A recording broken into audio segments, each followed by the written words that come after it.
क्या आपको ऐसा लगता है कि गांधी विचारों से जुड़ी संस्थाएं जो उनको राजनीतिक, सामाजिक और आर्थिक मुद्दों पर और सक्रिय होना चाहिए? खासकर जब हम 74 के आंदोलन की बात देखते हैं, जेपी आंदोलन के समय, तो उस वक्त सर्वोदय कार्यकर्ता जो है वो काफी सक्रिय थे। और उसका एक नतीजा भी हमने देखा, इमरजेंसी के बाद किस तरह पूरी सरकार बदली। लेकिन आज के माहौल में वो काफी निष्क्रिय दिख रहे हैं। तो आपको क्या लगता है कि उनकी क्या भूमिका होनी चाहिए? देखिए, गांधीवादी संस्थाओं की हालत भी जो कांग्रेस पक्ष की हालत हो गई है वैसी हो गई। तो आंतरिक राजनीति और आंतरिक सत्ता प्राप्ति के संघर्षों में सारी बटी हुई संस्थाएं। और अ, मुझे दुख होता है ये कहने में, निकम्मी हो गई है सारी संस्थाएं। कोई मतलब नहीं रहा हर एक संस्था को अगर आप देखें। और उसके कारण कई गांधीवादी संस्थाओं में संघियों की घुसपैठ हो गई है और संघियों का कब्जा हो गया।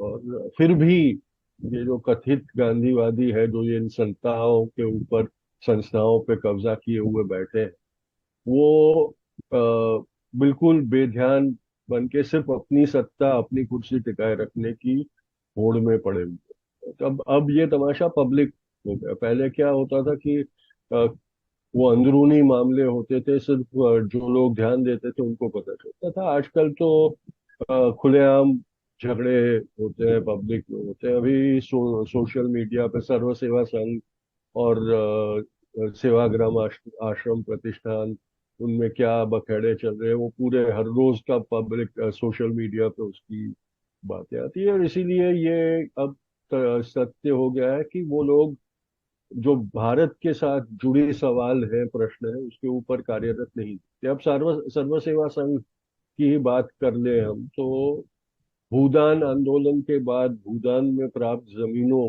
का कस्टोडियन उन्हें बनाया गया। आज भारत के सामने किसानों की समस्या सबसे बड़ी और गहरी किसानों के अस्तित्व के ऊपर है। 2 साल किसानों का आंदोलन चला, आज भी ये किसान असंतुष्ट है। उस आंदोलन में सर्व सेवा संघ के लोग कहीं पर भी दिखाई नहीं दे रहे। वो जो भूदान की जमीनें जो किसानों के लिए थी, उन जमीनों का उपयोग किसानों के लिए हो रहा हो ऐसा नहीं दिखाई। और वो सारी, अब साबरमती आश्रम को ले लो, सरकार के लिए, संघी सरकार के लिए ये कितना आसान हो गया है साबरमती आश्रम को कैप्चर करना, टेक ओवर करना। अब थोड़े सालों में शायद वो साबरमती आश्रम का पूरा की तस्वीर ही ऐसी बदल देंगे कि उसमें बापू कहीं दिखाई भी नहीं दे, या उनको जो अनुकूल गांधी है वो दिखाएंगे लोग। और फिर भी जो ट्रस्टी है वो हाथ पे हाथ जोड़े बैठे रहे। वो सरकार की आज तक, जब से स्वतंत्रता प्राप्त हुई हमसे, तब से सरकार ने और बापू के ट्रस्ट वालों ने, सबने ये सुनिश्चित करके रखा था और बहुत ही अच्छी तरह से अपने आप को सरकार के तंत्र और सरकार के इन्फ्लुएंस से दूर रखा। इस बार पहली बार, कई बार साबरमती आश्रम का जीर्णोद्धार हुआ, उसमें जो म्यूजियम बनाया गया, वो सारी चीज, वो सारा पैसा सरकार ने लगाया। पर वो करने की, उसमें उनकी कोई बात नहीं हुआ करती, उनका मत नहीं हुआ करता था। वो जो ट्रस्ट था उसके ट्रस्टियों के मर्जी से होता था। इस बार पहली दफा सरकार ने ये कहा है कि आप सब हट जाओ, हमें आपकी जरूरत नहीं है, हम करने वाले हैं और हमारे तरीके से करेंगे और हम लोग फैसला करेंगे। और जो ट्रस्टीज हैं वो सारे हाथ पे हाथ धरे बैठ गए हैं और उन्होंने आखिर में अपनी सत्ता बचाने के लिए समर्थन भी कर। तो ऐसी खोखली संस्था, ऐसी पंगु संस्थाओं के पास से आशा रखना कि वो देश के मामलों में सामने आए और लड़ने के काबिल हो, ये निरर्थक है। अब ना सर्वोदय, ना सर्व सेवा संघ, ना किसी भी वो गांधीवादी संस्था जिनका अस्तित्व सामाजिक प्रश्नों, राजनीतिक प्रश्नों, देश के प्रश्नों के लिए कार्यरत रहना हुआ था, वो अब कोई मायने रखता है? इसमें झूठबाजी हो गई है, झूठबाजी पूरी हो गई है, झूठबाजी ही कहूँ। क्योंकि झूठ की सत्ता वहां पर भी, अपनी सत्ता प्राप्त करने के लिए झूठ का प्रयोग वो लोग बेशर्मी से करते। तो मुझे नहीं लगता कि अब उनके पास से कोई आशा रखी जा सकती है कि सर्वोदय के लोग जेपी मूवमेंट के दरमियान और इमरजेंसी के बाद लोकतंत्र को वापस बहाल करने के लिए जिस तरह से कार्यरत हुए थे, वैसे अब हो पाएंगे। वैसे लोग ही नहीं रहे। आगे की बात करते हैं। आप 2047 के लिए कैसे भारत की कल्पना करते हैं, और वो भारत जो गांधी ने सपना देखा था उससे कितना और किन मायनों में अलग हो? अगर आज के संदर्भ में 2047 की बात करूं तो मुझे नहीं लगता कि किसी भी हालत में जो बनेगा भारत, वो बापू के सपनों का या हमारे रचनाकारों के सपनों का, जिस सपना देखा था भारत का, आइडिया ऑफ इंडिया जो हम लोग बोलते हैं, वैसा होगा। क्योंकि उसके खिलाफ खड़ी हुई ताकतें आज सफल हो गई, और जिस जिस दिशा में वो लोग भारत को ले जा रहे हैं, 47 तक, वो भारत भारत नहीं रहे। तो मुझे चिंता है, इस बात की चिंता है। मुझे इस बात का रंज भी है कि उसके बनने में मेरी निष्फलता का वो एक प्रतीक, मेरी यानी मेरे जैसे, मेरी मैं जो विचारधारा का, जो आस्था जिस चीज में मेरी है, उस आस्था की निष्फलता का वो प्रतीक बन के उभरेगा, ये चिंता है। तुषार जी, आप एक्टर हैं, आप राइटर भी हैं, और आपने जैसे किताब भी लिखी थी, लेट्स किल गांधी। तो आज के दौर में क्या आपको ऐसी कोई किताब लिखने का विचार नहीं आता है जिसका शीर्षक, अगर हम पॉजिटिव वे में देखें, तो लेट्स सर्वाइव गांधी हो? या कहीं आप इस चिंता पर, आप लगातार कह रहे हैं कि आपको चिंता आपकी काफी बढ़ रही है, तो कहीं ऐसा तो नहीं हो रहा है कि लेट्स किल गांधी थॉट्स, ऐसी कोई किताब लिखने का भी विचार आ रहा? तो अभी आप किस तरह के विचार रख रहे हैं किताब लिखने के प्रति? देखिए, मैंने उसके बाद the lost diary of Kastur my Ba लिखा, क्योंकि कस्तूर को हमने भुला दिया था, एक व्यक्ति के रूप में भुला दिया था। गांधी की पत्नी के रूप में उसको हम याद करते थे, एक छवि बना के रख दिया था। इसलिए मैंने the lost diary of Kastur, जब बा की लिखी हुई एक डायरी प्राप्त हुई, तो मैंने वो किताब लिखी, the lost diary of Kastur. वो काफी उसको काफी समर्थन मिला है, लोगों ने पढ़ा है और सराहा है। तो वो दूसरी किताब है जिसके जिसके लिए मुझे बहुत नाज है कि मैंने वो, आखिर में मेरा जो फर्ज मेरी पूर्वज के तरफ का था, क्योंकि हम भी पितृसत्ताक संस्कृति में इतने थे कि हमने बा को कभी उनको जो महत्व मिलना चाहिए था वो कभी हमने भी नहीं दिया।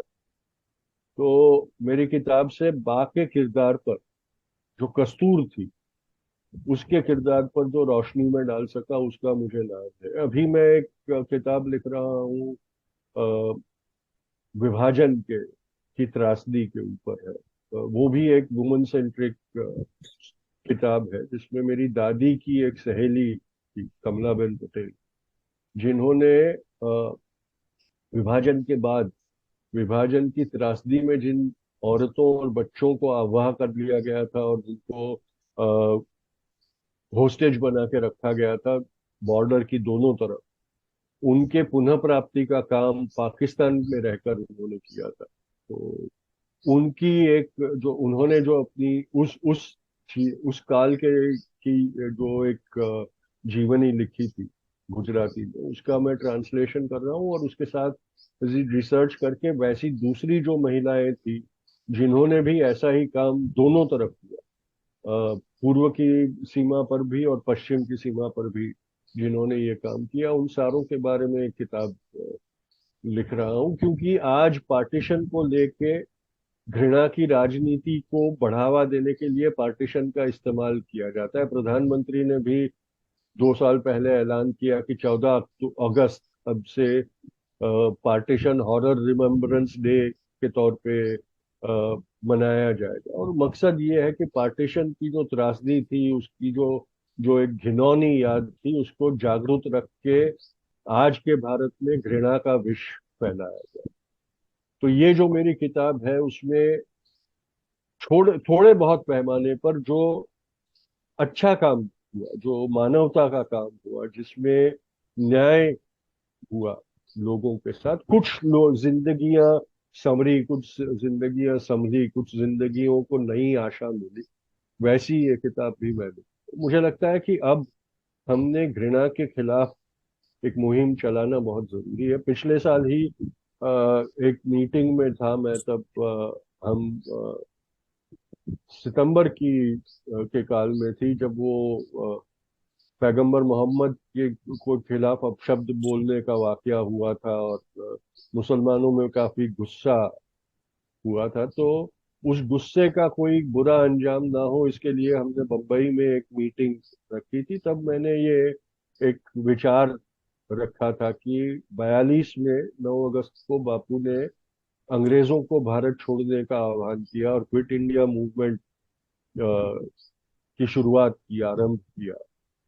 75 साल के बाद मैंने समझा कि अब वो वक्त आ गया है कि हम नफरतों भारत छोड़ो वो आंदोलन चलाए। क्योंकि आज अगर भारत को किसी एक चीज से सबसे बड़ा खतरा है अपने अस्तित्व को, तो नफरत की राजनीति और नफरत का को जो नॉर्मलाइज कर दिया है हमारे समाज में, नॉर्मलाइज हो गया है नफरत को, कि कोई भी त्रासदी हो तो हम उसमें उस विक्टिम का धर्म देखते हैं, जात देखते हैं, और फिर अपने आप को मना लेते हैं कि हाँ ठीक है, ये जाति का था तो ऐसा हुआ, तो ठीक है, चाहे वो अखलाक हो, चाहे वो इंदर मेघवाल हो।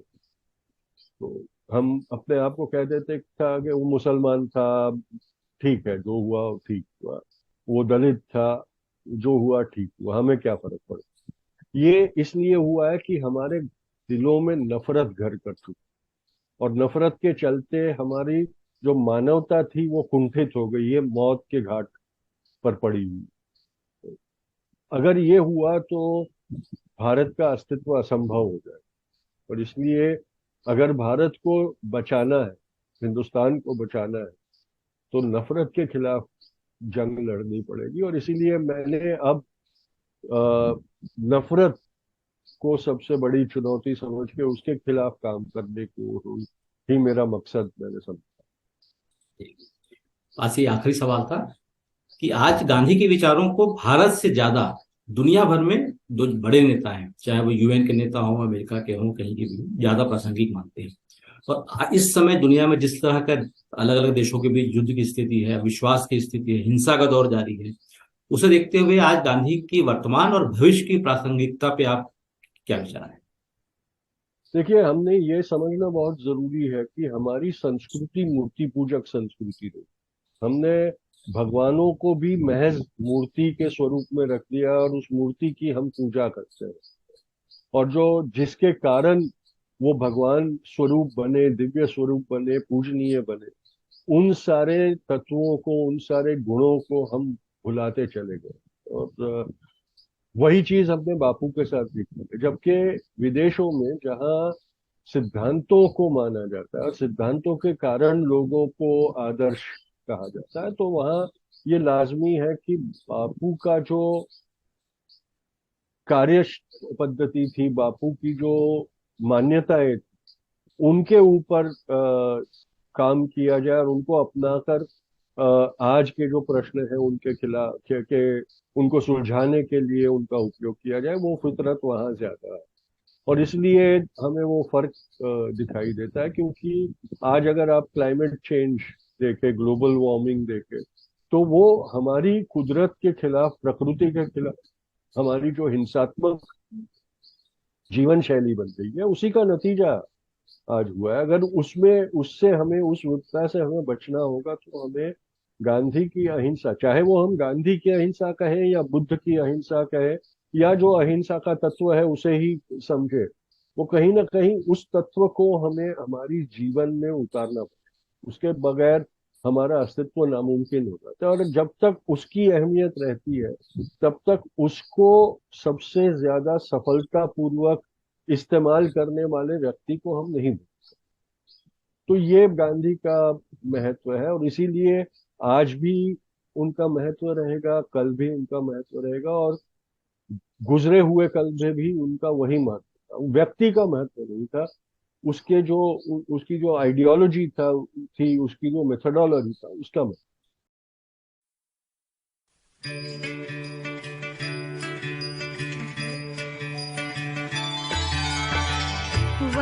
वैष्णव जन तो तेने कहिए जे, पीर पराए जाने रे।